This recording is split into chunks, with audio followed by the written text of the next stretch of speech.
Caitlyn, so good to be with you here at Expo West 2022. You know, it's so nice to see very few people wearing masks, tens of thousands in attendance. Have you walked much of the floor yet? It's been amazing. I love all the exhibits. The show has great energy, and it's been so fun being here. Yeah, totally.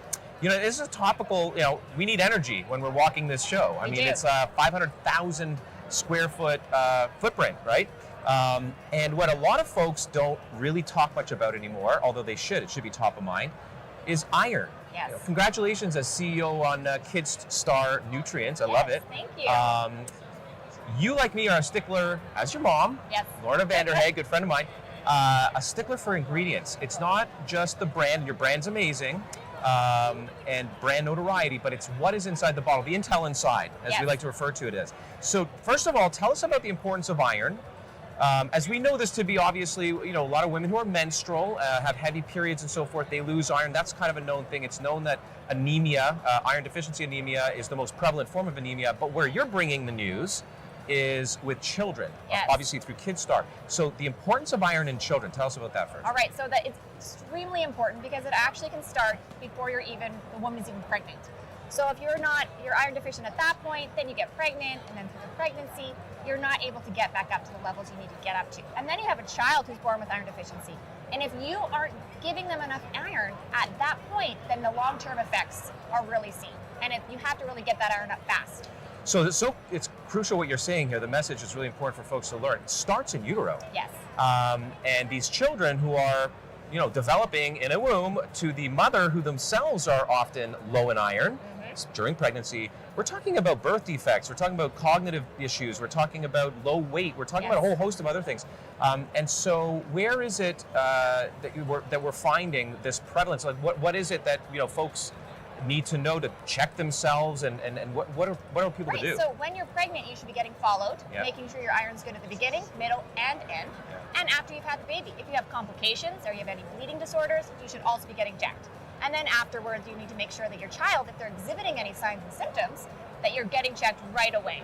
Or you can add iron into your diet every single day by just checking what you're already eating. If you're not eating iron-rich foods, then you should take a great supplement. Yeah, absolutely. That's really important. It's so hard to eat ourselves healthy, or at least a therapeutic doses with iron, especially women, again, those that are menstrual. But again, the focus here is on children. In my clinical practice, I'm often seeing women who are hovering in around the high teens, low 20s on ferritin. This is iron storage over time. But where are these children who are iron deficient? Where do the studies show, what are their numbers? So they're noticing that if your child has a ferritin of under 50, and then even more under 30, the behavioral side of iron deficiency is really showing up. And that's what the parents are noticing. They're seeing their kids have these issues, and that's where the flags are coming up. But we want to prevent you from getting to those numbers and then having to go to the pediatrician to get high doses of iron. You have a personal story. Are you willing to talk about that? Yes, of course. So I had a very complicated second pregnancy. I had an abruption and placenta previa, and we didn't realize that this was actually affecting my daughter at the time. So by the time she was 2, we realized that she was iron deficient. Oh. And so at that point, we were hunting and hunting and hunting, finding all these products that she wouldn't take that had not so great side effects and really just weren't working for her.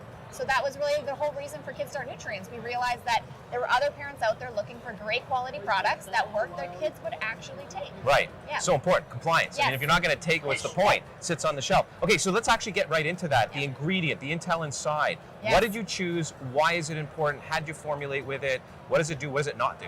Right. So the most important part is taste. Yeah. So this is an encapsulated iron. It has no taste. It's amazing. Gentle on the stomach. No stained teeth. And because it's going to the intestines to be absorbed, you're not getting the black stool and all the other issues that you could be getting. It's an amazing product. I think the biggest thing is we also didn't add much to the product. It's iron and xylitol. You chew the little xylitol, it's great for your teeth. It tastes amazing, and it's so easy. Simple, free from, effective. Yes. I've got this really stringent criteria: safety, sustainability, efficacy, evidence has to be there, traceability, transparency, purity, potency. I mean, that's really therapeutic dose. You cover it all. Yeah. That's amazing. So ferric pyrophosphate. Yes. That's a Taiyo, SunActive ingredient. And again, you chose that because it also doesn't cause a lot of the stomach upset, no staining. It has amazing research. It's been researched in many different countries, and it's micronized as well. So it's nice, smaller iron particles, then it's been encapsulated, so it's just great. Bioavailability is there as well. Good luck with it. Thank you very much. I love it. I've tried it off camera, and it's tasty. It really is. In fact, the point is, other than a little bit of sweetness from the xylitol, there is no taste. Yes. You don't taste the iron at all. amazing. Good stuff. Excellent. Thanks so much.